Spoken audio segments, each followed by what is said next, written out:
நன்றி சொல்ல உனக்கு வார்த்தை இல்லை எனக்கு, நான் தான் மயங்குறேன்.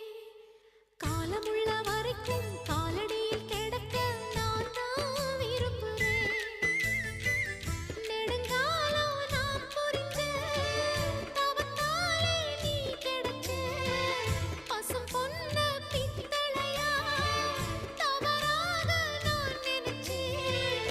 நேரில் வந்த ஆண்டவனே, ஊரறிய உனக்கு மாலையிட்ட பிறகு ஏம்மா சஞ்சலம்? உன்னுடைய மனசும் என்னுடைய மனசும் ஒன்றாய் சங்கமோ?